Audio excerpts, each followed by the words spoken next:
Waverly Knobs Entertainment presents the Branch Out Podcast with your hosts Evan Charles Anderson and Tatiana Ivan. We discuss all the exciting facets of digital media and marketing for businesses and professionals. Our goal is to empower you so you can increase your knowledge, engagement, and brand identity. Let's get ready to branch out. Thank you for joining us for episode 43 of Branch Out, the digital media and marketing podcast. I'm Tatiana, and with me today I have Evan and a very special guest, Chad Reinertson, who is the CEO of Uproar Group. He has 15 years of startup and leadership experience, and he specializes in content, web, email, and social marketing, amongst many other things. He's been an author and a guest writer for publications such as Digital Donut and Beehive Startups. Chad, welcome to our show. Thank you. Thank you very much for having me today. It's great to have you on. We're really excited about it, and especially as you are also one of our first authors on the show, because you penned, of course, the 5-Hour MBA and, ironically enough, the Don't Start Up Your Own Business. Is that correct? That's right. Yeah, I figure it's practical advice for all entrepreneurs out there. It's a little bit of like reverse psychology, I think. That's exactly right. I wanted to prepare them for what they were getting into. Talking about journeys, of course, when we're talking about entrepreneurs starting off into their journey, can you tell us a little bit more about your journey, kind of how you started off and how you got to the point where you're at right now? Yeah, absolutely. I started my sales and marketing career in the outdoor industry in 2000, so about 16 years ago, and I worked for a small ski travel company. And during that time, I was actually very interested in entrepreneurship, so I actually started 2 small companies on the side. And what I found that I was being much more reactive than proactive, meaning that I couldn't really anticipate or forecast what was going to happen to accurately plan for success. I would just happen to react to market changes or different challenges. So then in 2009, I went back for my MBA degree, and I really focused heavily on marketing aspects and different things that I could use in my business and help my entrepreneur career. And what I found during that time was that I absolutely loved working with small businesses and branding and brand building and online marketing. So then I went back and I really looked at what I wanted to do, and I ended up starting my own business consulting business around 2013. I worked with dozens of different companies during that time, and I helped them create marketing plans, sales strategies, product launches, go-to-market strategies, and I absolutely loved it. So I found that my business was growing. I was hiring a couple people, and I was facing the challenges of having to build an even bigger team. And that's when I got a phone call one day from one of the executives over at Sun Warrior. And he was also looking at building up an online marketing company and had read one of the articles that I published. So we had talked for a little while and found out that it'd be kind of the perfect fit. And so he wanted me to become a co-founder with him. And that's how Uproar Group got started in 2014. Wow, that's awesome. There's a lot of history there, too, just within 15 years, like you were saying. And I know you were saying, too, that when you were reviewing this just before the show, that when you were reviewing all of this history, it just seems like it just kind of flew by. Oh, absolutely. Yeah, when I was starting to prepare for this, I was like, man, that 15 years just absolutely went by in a flash. Everything from where I started, from really being, kind of a clueless first-time business owner, to working with some of the most leading technologies and cutting-edge digital marketing strategies with Uproar Group. It's been a pretty incredible journey, and just to see also how much the landscape has changed with online marketing and with digital marketing strategies, from where it was in 2000 to where it is now and to even where it's going to be next year. It's incredible the rapid rise of it. And it's interesting to note, too, that part of your story just proves that content marketing works. Somebody found an article that you wrote and decided to, kind of join forces and create another opportunity together. So for those of you listening out there, content marketing, plus Absolutely. one. Yeah, that's probably one of the best pieces of advice that I could give to entrepreneurs is start building your network, start writing, start publishing, whatever it is. Just get it out there and become an authority on some subject. Everybody is very knowledgeable at one area. And so just start publishing stuff, getting it out there. I love that. And actually, that goes perfect into our second question, too, which is, as you said, the landscape has grown and changed so much for online marketing automation and website functionality and so forth. What have you seen in the past few years, and kind of where do you see it going toward now that we're getting into 2017? I think in the last couple of years has been some of the most dramatic changes I've seen in online marketing and website functionality. It used to be that you would just kind of throw up a website and hope that customers found you, or you maybe, throw some dollars at advertising and, you'd get some clicks and that would work.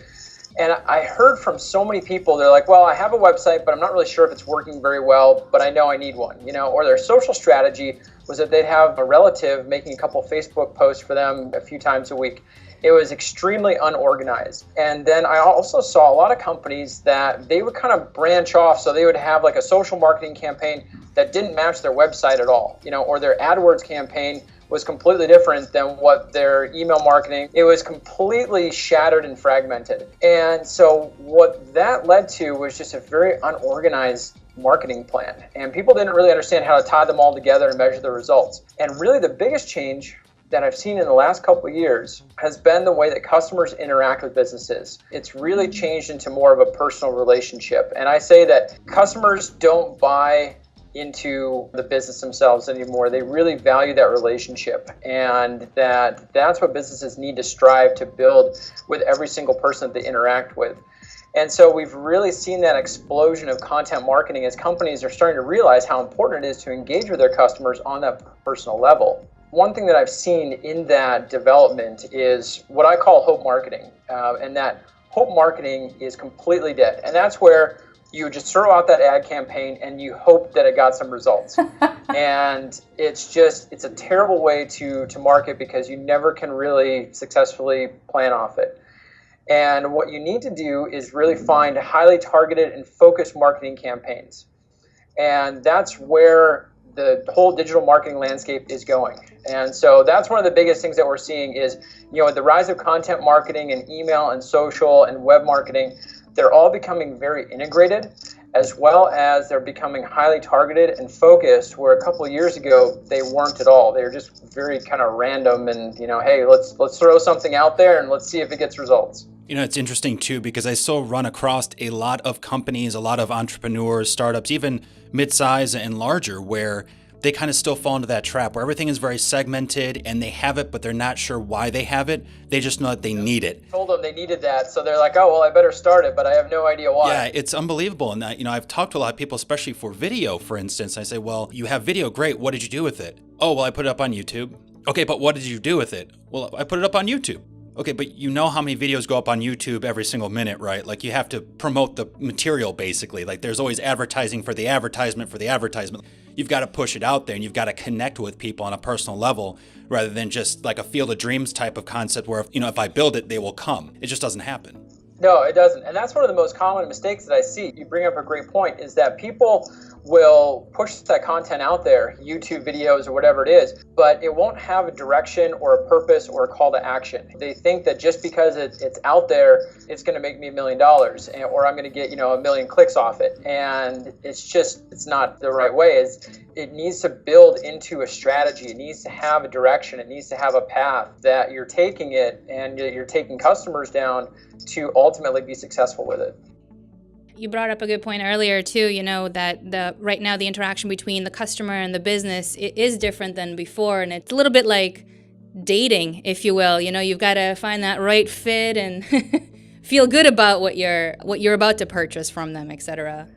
It is, and I love that analogy because sales is very much like dating, and that when you date, you're not going to propose on the first date. It takes time where you get to know each other and you spend time together and you build that relationship and you build that trust and you see if it's a good fit before you really, make that step.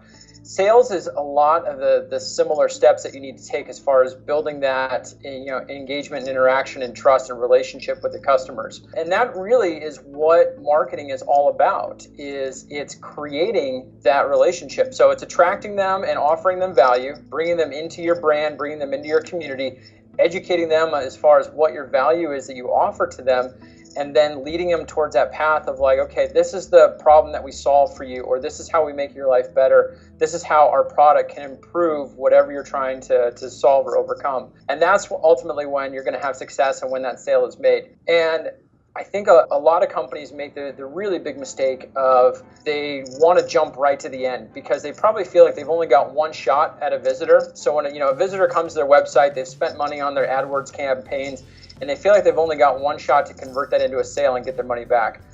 So they either come off with the wrong message or the wrong approach or being over aggressive, and that can backfire on them and actually scare visitors away. And that's really where I think that a lot of these integrated marketing campaigns, and especially email marketing, and we can get into that a little bit more, but email marketing is one of the biggest things that companies are failing to really utilize today.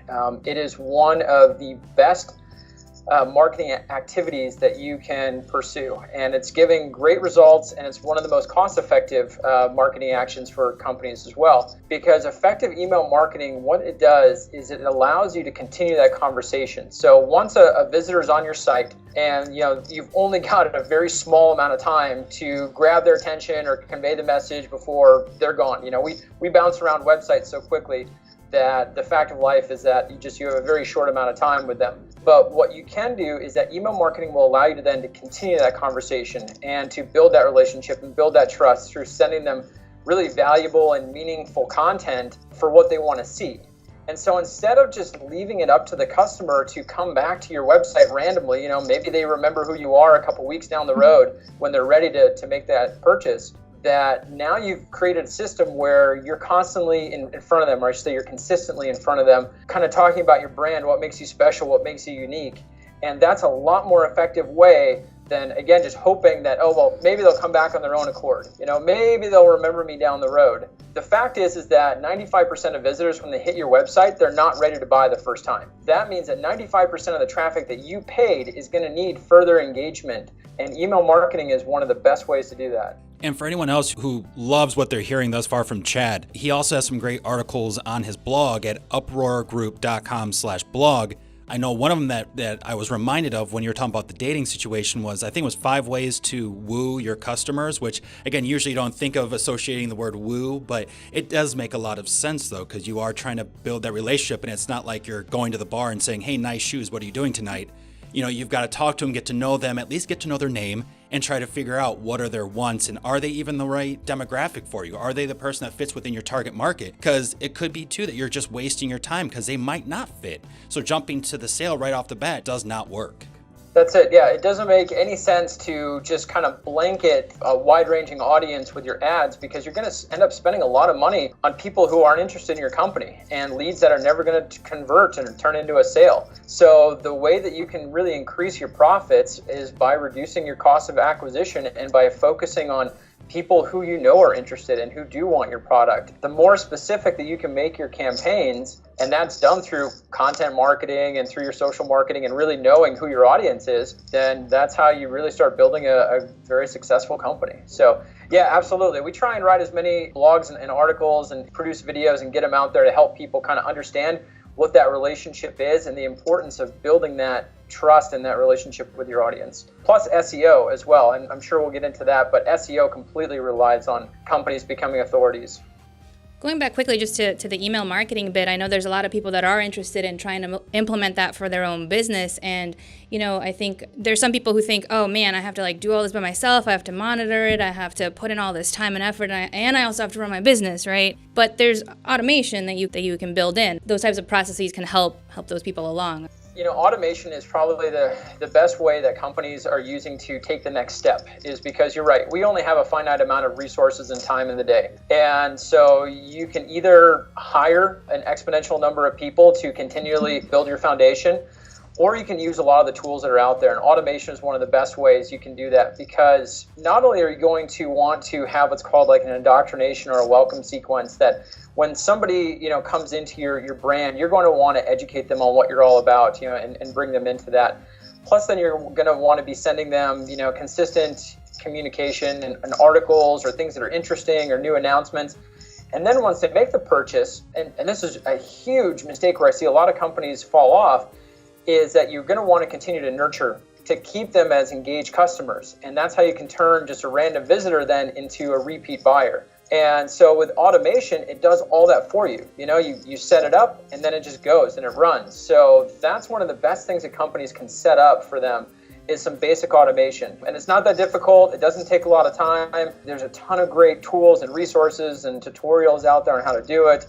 I would say just start doing it. It doesn't need to be perfect right off the bat. Just start playing around with what that means for your company to have automation and to really take a customer from that welcome series all the way through to lead nurturing after that purchase. And companies are going to start seeing huge results by those simple techniques.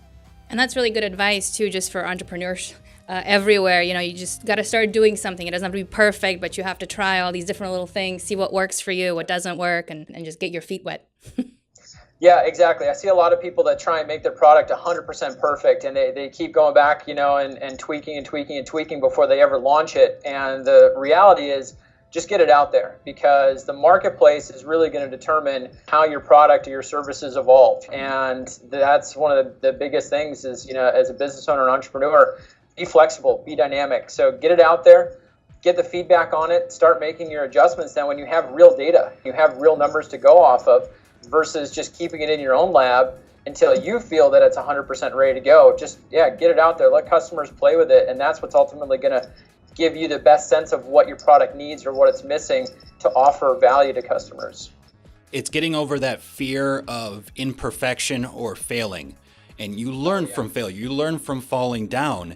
And you learn, okay, let's not do that again, or this is how I can change it so it doesn't happen again. But if you're always so worried about leaving the house because you're afraid you're going to trip up in front of somebody and embarrass yourself, you're never going to leave the house, but you're never going to grow. You're never going to expand outside of that. And it's the same thing with the business world, exactly, and how you hit it is that you keep working on something, you're never going to know what it could potentially do or what the actual potential is. Yep, absolutely. One of the best business books I've read is called Failing Forward. And it's exactly about that. So absolutely. It's a great business book for entrepreneurs, because as any business owner, and it doesn't matter what level you're at, if you're starting out, all the way up to, Fortune 500 CEOs, you're going to be making mistakes, and the reality is that we're all at some level of stuck. We're all challenged with some problem.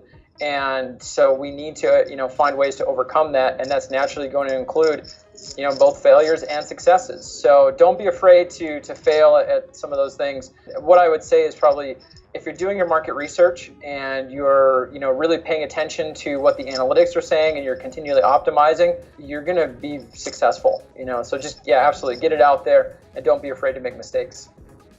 The author, according to trusty Google, by the way, is John C. Maxwell, for those of you listening. And with Chad's book, too, in the show notes, we'll also link that book as well down below.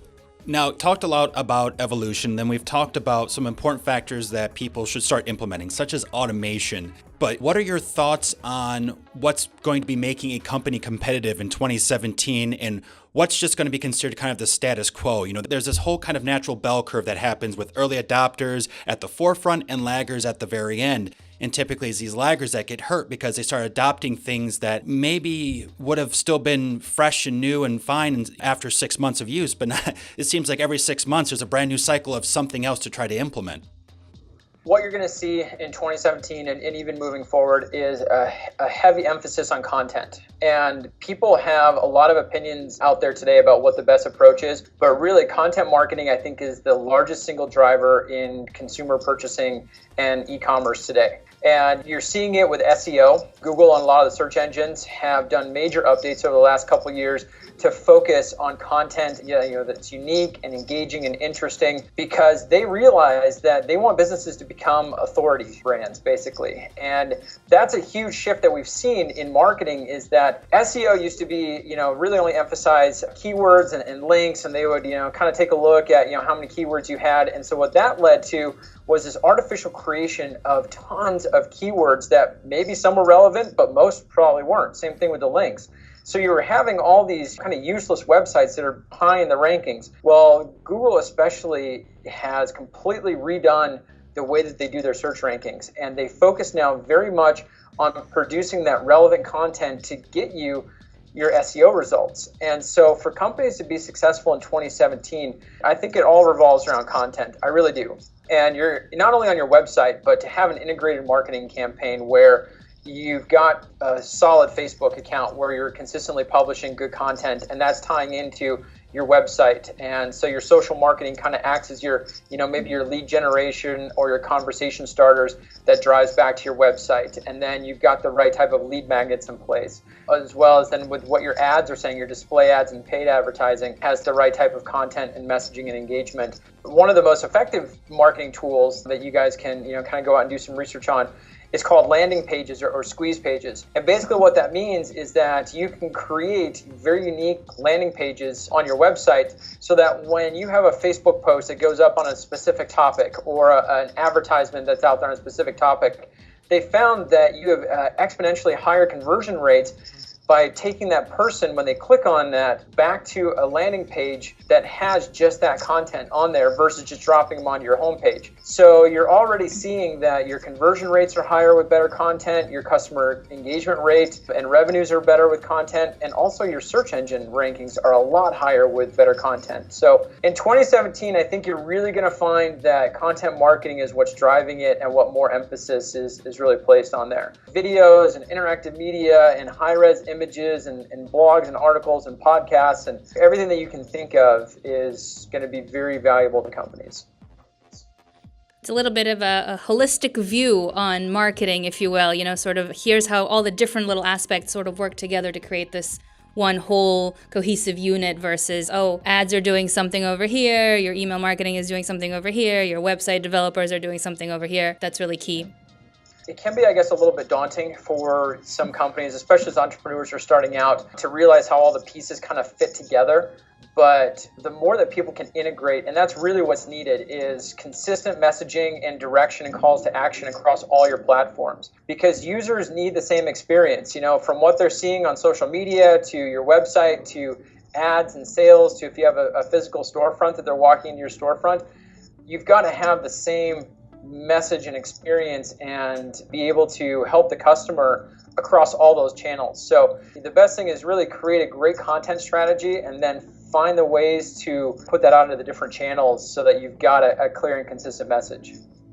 And to go off too, I know you mentioned about, for instance, bringing on a separate team, like for the automation. I think it's important too that if you don't have a team, find a team who can go through and make sure you have that brand continuity on every single platform, because especially if you are a startup and you all have many hats as it is, and you already have a ton of weight on your shoulders, it's important to make sure that you have someone at least looking at that continuity, even if it's just some maintenance, but just making sure that, again, you have the most up-to-date logos and branding and messaging, and that funnels are being led to the right pages and everything else. Like you have everything just working succinctly together. And what's nice about also having a dedicated team as well, rather than, I'm going to hire this one person to do this one-off project here and there, is that that person or that team can then grow with you. They know your journey. They really understand your brand, your company, your customers, and they're as invested, hopefully, into your success as you are. So that's really valuable as well. I talk to a lot of people who are like, I just hired this one person to write this one email copy for me this one time. It's like, that's nice, but then you hire somebody else to do it for next time, and they might write it a little differently, and now you're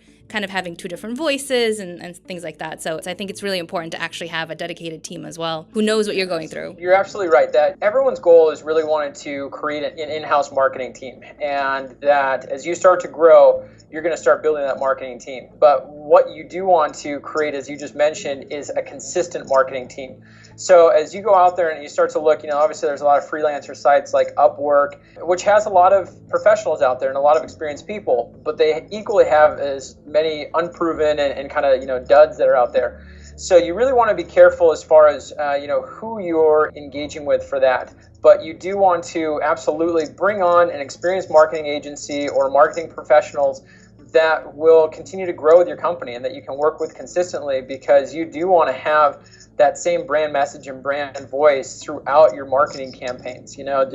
Just having someone, like you said, throwing up one email campaign here and then maybe a little bit later, that's not really good or effective strategy, and you're going to end up, unfortunately, wasting probably a lot of money and not getting great results for it. So, yeah, absolutely. I would say that as you're looking to go out and create your marketing strategies and marketing campaigns, find a reliable and a proven agency that can help you with a lot of different aspects, and that will be social marketing and email marketing and automation and web marketing.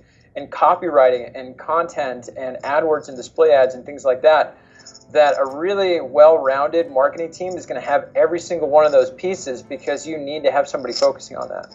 We've talked about a lot of tools and a lot of focuses for people, for entrepreneurs. Now, of course, with your books, they have great insights. And could you give us a little bit more information about your most recent one, which is the 5-Hour MBA? Over the years that I've been working with small businesses, I saw kind of a pattern evolving or emerging. And that was that entrepreneurs and small businesses, have a hard time launching or as we've been talking about, kind of putting all those pieces in place. Because again, you're one person and you only have so many time or so much resources. So I was seeing very common mistakes being made over and over and over again that were really hurting, small businesses. Because as a Fortune 500 company, you've probably got the financial resources that you can make some mistakes here and there, but those are much more costly when you don't. When you're bootstrapping or operating off a small marketing budget, you don't really have those freedoms to be making a lot of consistent mistakes. So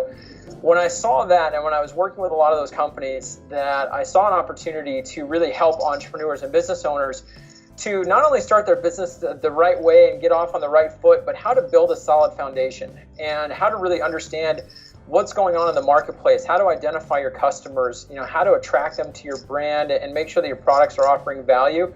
And then how do you build those marketing campaigns that we've been talking about? What do you need to build in them? How do you build your sales strategies? What's the right type of financial forecasting? And the whole goal of 5-Hour MBA is to take everything that you would learn in like one of the top professional MBA programs and to apply that valuable information to your own business. So instead of having to spend, years of your life and tens of thousands of dollars, which honestly is very difficult as we get later in our careers and, we have families and we have other financial obligations. And especially when you're starting a business, your financial obligations are going into your company, that you're not going to have that freedom and flexibility to go back and get your MBA degree. But the valuable information is really critical, I think, in helping you to succeed and not only survive your first year, but to set you up for success through year 5 and year 10, and how to grow and really understand the mechanisms of what makes a company successful and how to achieve that in your own business. So with the 5-Hour MBA, that was actually a really fun project for me to build and to write, because I see it helping a ton of entrepreneurs and small businesses with a lot of the problems that they're struggling with right now. And so I try to put everything that I've learned over my 15 years of experience and my own MBA program of what I learned into that book. So not only my successes, but also my failures. And then from all the other business owners that I've talked to and CEOs over the years, what their advice has been and the successes that they've seen, as well as the failures that they've seen and how they overcame those. And so if I can help people to, really learn faster what they're doing and be able to cash flow faster and be able to build a better business, then that's my whole goal in life and what I'm really passionate about. So the 5-Hour MBA was actually a lot of fun to write, and that's what it's all about.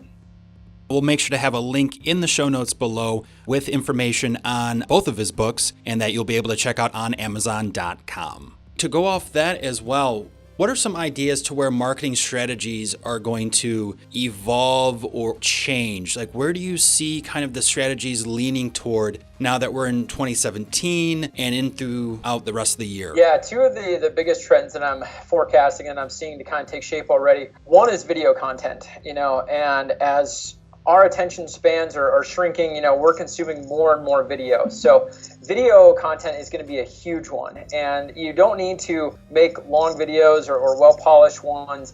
And actually what you're seeing is that the shorter videos that are maybe a little bit more raw or unpolished, they're coming across as unique and authentic. And so again, coming back to the point of just kind of, getting that out there, is start creating video content. And that's going to be a huge driver, for customer interaction and engagement and getting attention and being out there. That's the first one. The second thing that I'm seeing, the second biggest trend, is that everything is really going mobile, and our marketing strategies are going to have to go mobile as well. We're already starting to do that, I guess, but I think we're just scratching the surface as far as where that strategy is going to go in the next 2 to 3 years. Everything is being done by phones and mobile tablets, and it's going to, become even more so. So I really believe that the two biggest strategies that we're going to start to see in 2017 is really more video content, which I think is great, and then much more as far as with the mobile platforms and with the mobile content that people are producing and their strategies. And both of those trends really speak to that personalization of the customer business interaction, because there's nothing more personal than your smartphone right then and there, in your hand, always with you. And also video allows you that sort of behind the scenes look into, somebody could write an article and that's great and well and wonderful, but when you actually see the person speaking or sharing their insight kind of in live mode, that brings a second tier of just being more personal. Like you feel like you get to know them a lot better, a lot more authentic, as you mentioned. Oh, absolutely. Yeah. Let your personality shine through in anything that you're producing. That's why I think that Instagram has been so successful, is because it shares a kind of a snapshot and look into people's lives, with whatever they're doing. And that it doesn't have to be a perfectly Photoshopped picture or things like that, that it is just a real look at what, people are doing and behind the scenes. And I think that that's a great way for businesses to start using things like Instagram and Snapchat, which Snapchat especially is going to be a huge trend for businesses in 2017. Start showing those behind the scenes. Start showing the true personality of your company, what's going on in the actual product making process, or those strategy sessions, or things that customers want to have kind of an insight into that would help them to get to know your business. So the more that you can do things like that, then I think it's fantastic. We always like to see kind of the behind the scenes on the set or how things are made. And there's so many great tools out there with that, where you can live broadcast. I mean, Facebook Live now especially, but yeah, any of the different social tools that are out there, man, it's such a great way and free way to connect with your huge audience out there. Yeah, we look into a lot of different companies on Facebook and just see, well, how are their pages working? What are their posts like? What is the engagement like for those posts? What is the overall kind of concept? Are they trying to give a more behind the scenes feel? Is it more pushing a more polished look maybe? Or is it a little bit rougher and just showing, hey, these are our people engaging with one another? And I think it goes back to that transparency too that you mentioned, that people want transparency with the companies they purchase from. They want to be working with people, not with just names. And I see that with these posts on Facebook, the ones that get the highest engagement are really the ones that are just like, here's our team at an outing, or hey, we're giving back by, getting involved with cancer research or something, and we're at an event, or, these are the people that we're helping, and actually showing those being impacted by what you do seems to have so much better engagement and tells such a stronger story than anything you could try to script together a lot of times. Oh, yeah. Put a face to your company. Put a personality to your business. Those are the best things that you can be doing to help people understand who you are and what you're about. Because there's so many options for, similar products out there that realistically customers can go anywhere and find what they're looking for. But what's ultimately going to attract them to you and continue to bring them back to you is what you're about, who you are, what you stand for, what your company is all about. Take a look. I think a great example of that is Harley Davidson. Look at the culture that they have built around their, motorcycle riders. It's not just simply about purchasing a motorcycle anymore for them. They have grown their culture and their brand into something so much more. And branding is one of the hardest things that businesses kind of struggle with, and it's maybe one of the more difficult things to understand, because it's not something that you can buy. It's not something that you can just put an ad up for and get. It's about creating that culture around your company that people automatically identify with. No matter who they are or where they are or what they're about, when they see your logo or your tagline, they know what you are. Nike is a great example. They know exactly who they are with just seeing that swoosh. And by showing the behind the scenes and by creating that personality, that's what you're doing. You're creating your branding. So I think companies often overlook things like Instagram, or Snapchat, those are just for the millennials. Why should I be doing that? It's actually a lot more valuable than people realize, is because it does build your brand. And that's ultimately what's going to create those repeat customers for you, and that word of mouth advertising, and really getting you into the mainstream and being known by a lot bigger audience. So absolutely, the more personality that you can add into these things now, do it. It's only going to pay off in positive dividends. Yeah, and I have to confess, I actually only use Snapchat to see what businesses are putting up there. I actually am not really interested in all the crap I get sent from other people. I'm like, yeah, that's nice. What is BuzzFeed saying today? So they got me. Right. Yep. Exactly. So they got me. They got me. Yep.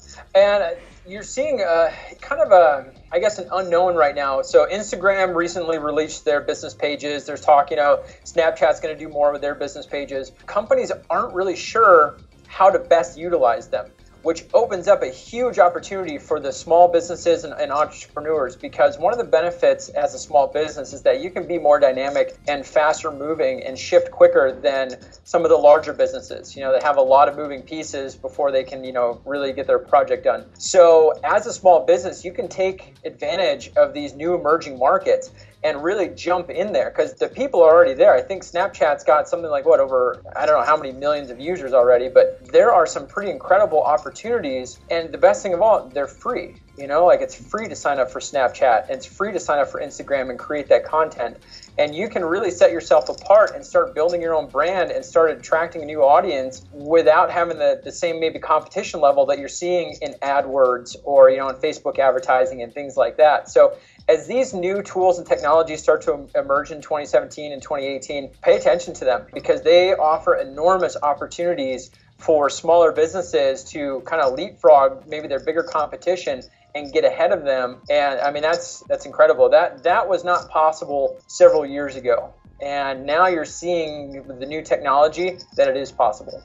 So one thing is that with all the great tools out there today, there's no excuse for not having a great website. And your website really is your hub of everything. And so do not underestimate the importance of having a modern, clean, functional looking website. And with the different tools that are out there, I mean, you've got sites like, Wix or iPage or, GoDaddy. I mean, there's so many different websites and services that will create your website for you that are very inexpensive, that are very user-friendly. And also, with developers out there too, there's a lot of great developers that can put together a very professional and modern-looking website. So one, there's no excuse for not having a great one. If you take a look at yours and it's outdated and the content isn't quite right, you got to get it updated right away. What I would recommend for people, and I know that some marketing agencies will disagree with me here, but I still feel that WordPress is probably the best website platform to use. It is a little bit slower loading than maybe some of the other newer sites that are out there, but for content, it's second to none. And so as we're still really heavily focusing on content to drive the consumer interaction, I think WordPress is by far the best.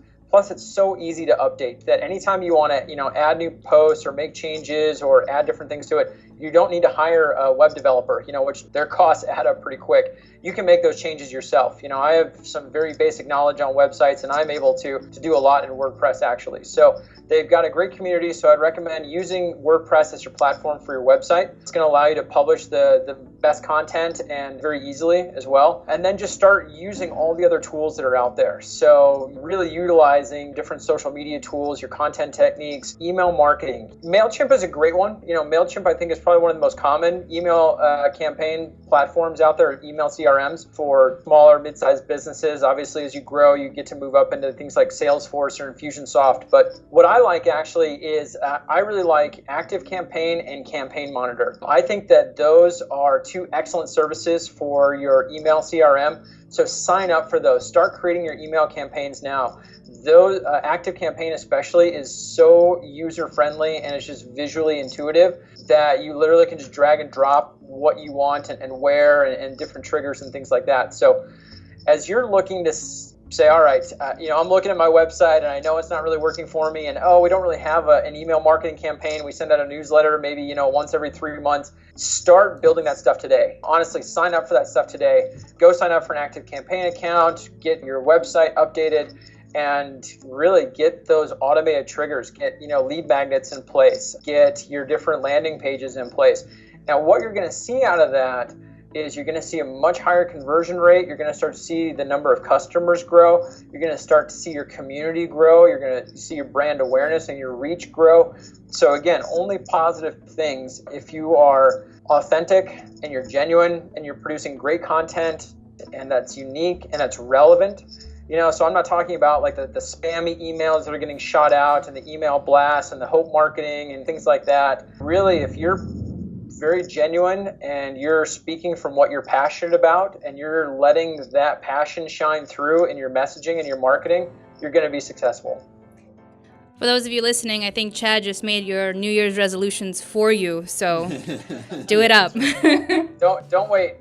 Well, with that is the end of today's episode. I want to thank Chad Reinertson again for joining us, the author of 5-Hour MBA, Don't Start Your Own Business, as well as CEO of Uproar Group. Thank you very much, Chad. Thank you, guys. This has been so much fun. I've actually really enjoyed it. It's made me look at, again, like why I love doing this stuff and why I'm so passionate about it. So I think podcast has been an absolute blast. Thank you so much for having me on. Absolutely. You're going to be addicted now. You're going to be on like 10 of them in the next week. I probably will. I'll be calling you up next week. Hey, when can we do the next one?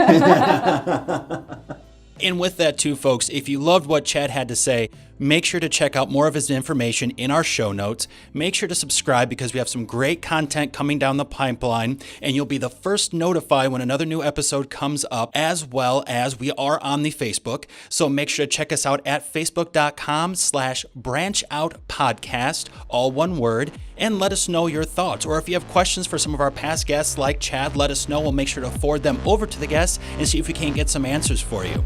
We'll see you guys next Sunday.